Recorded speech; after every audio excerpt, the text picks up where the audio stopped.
Hello and welcome to another Detroit Become Human video, and in this particular video we are basically doing the raid for spare parts. So in this excellent scene here you got the rain, lovely depth of field effects, the little flying robots we've got to avoid, and the interplay between a couple of the androids is great because there's some who are sort of very passive, some who are more aggressive, and of course we've got to decide as the player, do we go with the passive or the aggressive option of taking down the humans and the robots, etc.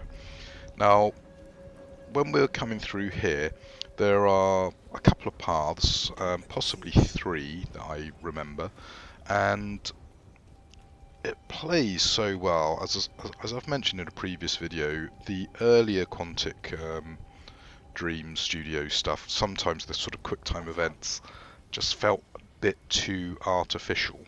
However, with this new engine they're using, it's much more fluid. Yes, occasionally it does feel a bit gamey, but relatively speaking, it's much more, how to say it, I guess, much more fluid, much more intuitive.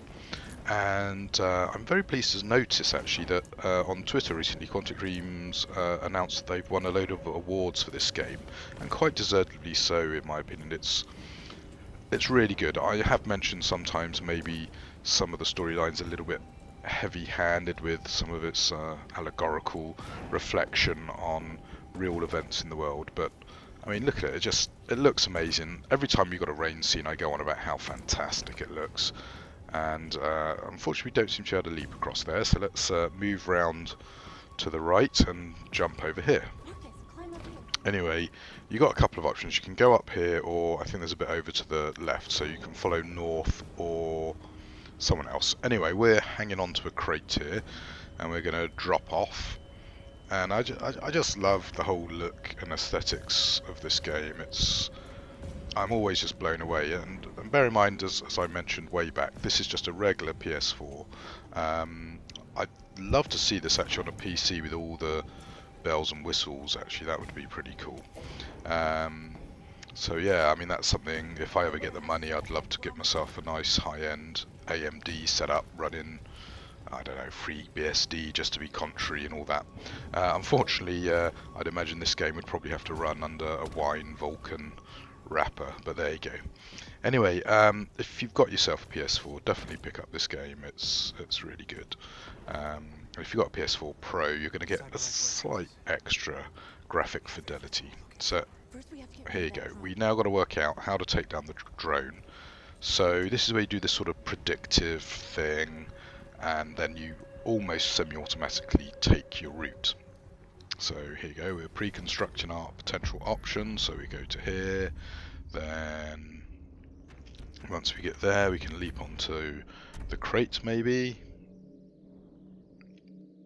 No, there you go, and then we've got to swing across and down, and yeah, that should mean it can no longer fly because it's got too much weight, so off we go.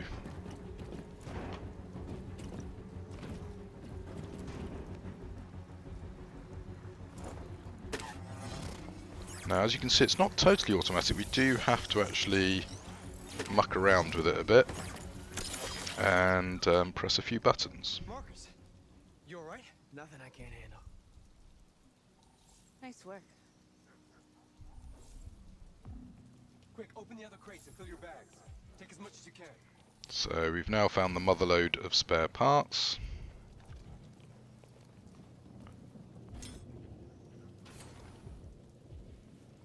And as you can see, all the blood and, well, whatever they call the blue goop that we could possibly need. Unfortunately, we do have a slight technical problem. You were trespassing on private property. Your presence constitutes a level 2 infraction. I will notify security. John! Goddamn machine? Where is it this time?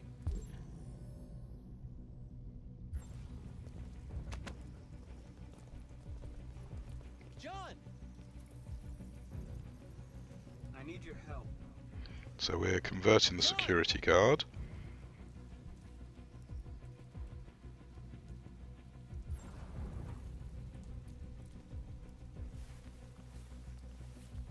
There you are. What the hell are you doing? I was inspecting the platform. Everything is in order. Good. Then I'm Now going this back to the scene control you can station. actually play out slightly differently. Take the drone to maintenance and make a I report. think in one version I played through, I think I actually took down the android and the human. So there are various options, of course. Let's finish up and get So out of here. anyway, let's keep hunting for Try to find bits. some blue blood. We still don't have enough. Now, eventually, we're going to get enough bits, and we could potentially go off and free some other androids. Yep, here we go. So this weird looking crate up here, when we look inside it, it's actually got 3 or 4 androids, and we can choose to free them, so they will join our army of rogue droids and swell basically our ranks. And as you can see, these are 700 series, I believe. Yeah, all look identical, of course.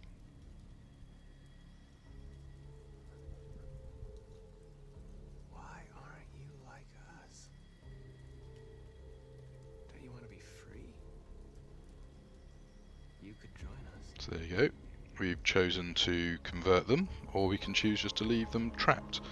And of course, there is an interesting debate here. I mean, is what Markus doing, is he actually doing the right thing? Because after all, these are robotic androids, property of humans, and he's basically setting them up to more or less go to war against humans. But equally, is he actually a new form of living entity who basically represents a slave, and therefore, you know, he's doing the right thing? So that's where the sort of heavy-handed allegory of, you know, obviously colonial slavery comes into play, and the civil rights movement, and that will become more and more apparent as we play through Markus's particular storyline. Then you got obviously Kara's storyline, which is she just wants to be a mum, and then we've got Connor, who is working for the humans, and you know that's a slightly different take on things. Anyway, we can steal a bus, but to escape in the bus we need to go into the control center, and that gives us an opportunity to sneak or just take down humans. So yeah, we have to decide what to do. Markus. Our bags are full. We got what we came for. Let's go before they catch us. This is a truck full of spare parts. There'd be enough for all of us. We can't pass this up. And if we get killed, our people will have nothing. We can't take that chance. It's too risky.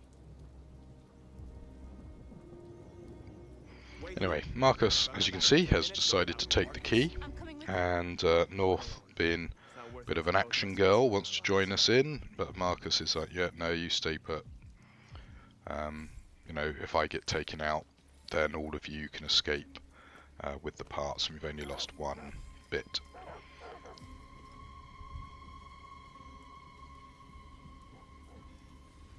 So we're going to break in here, and if I remember correctly, there's like a gun or a knife we can pick up. There's the key, and there's 2 or 3 guards, and depending on how we approach this, depends exactly on how it plays out. So here you go, we want to go get the key, but the humans might see us. So yeah, we can maybe take out the server room. So we've got a screwdriver, so we can use that as a weapon, or to short circuit the server, which is what we're going to do.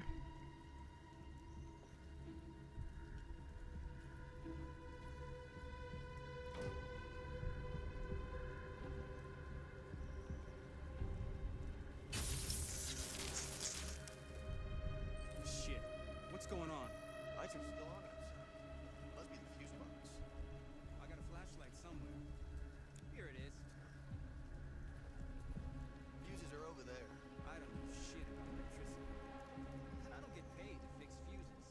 So there you go. Let's just flip the switch.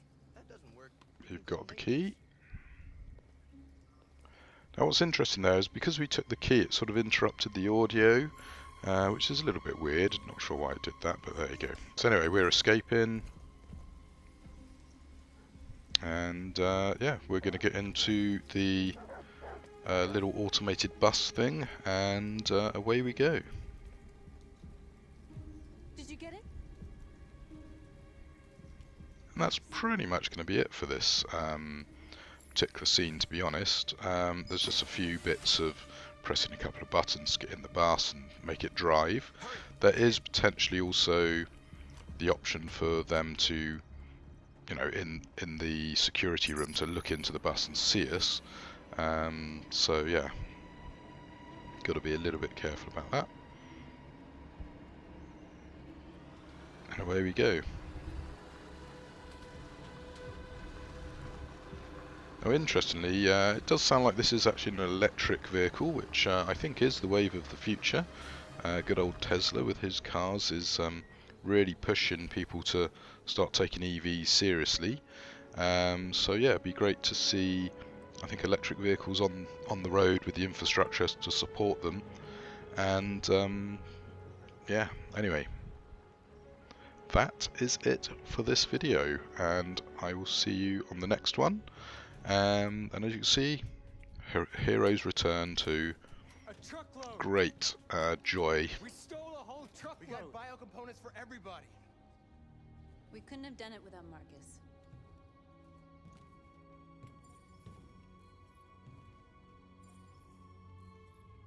I came to Jericho because here androids are free. Free to live in the dark, hoping that no one finds us. Free to die in silence, waiting for a change that's never gonna come. But I don't want that freedom. And I'm not gonna beg for the right to smile, or love, or stand tall. I don't know about you, but there's something inside me that knows that I am more than what they say. I am alive, and they're not gonna take that from me anymore. Our days of slavery are over. What humans don't want to hear, we will tell them. What they don't want to give, we take. We are people. We are alive. We are free. Yeah!